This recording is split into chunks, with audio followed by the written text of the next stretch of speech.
But it's important talaga to listen to parents. Kasi may mga bagay na hindi nakikita ng mga bata. Kaya nga pag minor de edad ka, kailangan mo talaga ng guidance. Ito yung nakikita namin. At ang naririnig ko sa iyo, Jillian, is that constant yung communications mo sa parents mo.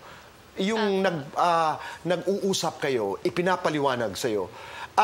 Sa iyong pagkakaalala, were there difficult conversations? As a young girl, you're very smart. May mga tanong ka na mahirap sagutin? O kahit gaano kahirap, itinatanong mo pa rin sa mama? Tinatanong ko po talaga. Siguro po kasi sobra po yung trust ko kay mama at papa. And alam ko po kasi, sa lahat po ng tao sa mundo, sila yung hindi po kailalaglag talaga. At saka yun lang ang commandment ng God na may reward.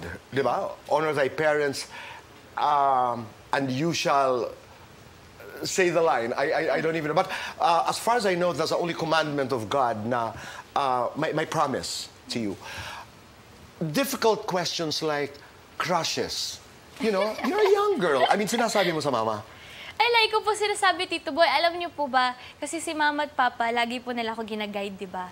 So, recently po, parang sobrang iwas po ako magka-crush. Kasi gusto ko po mag-focus talaga sa work and family.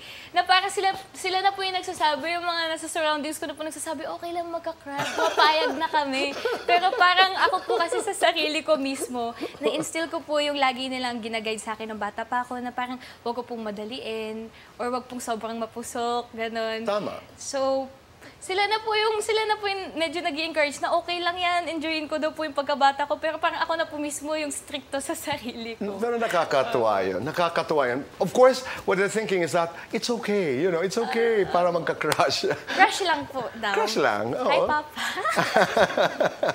Okay. Bago si Papa ay may tumawag sa'yo. Dito sa abot kamay, ilan ba? Ken is there, Ken Chan. Rahil is there. Rahil, Birya, si Michael Jeff, Sager, and Michael, Jeff Moses. Apo. Di ba?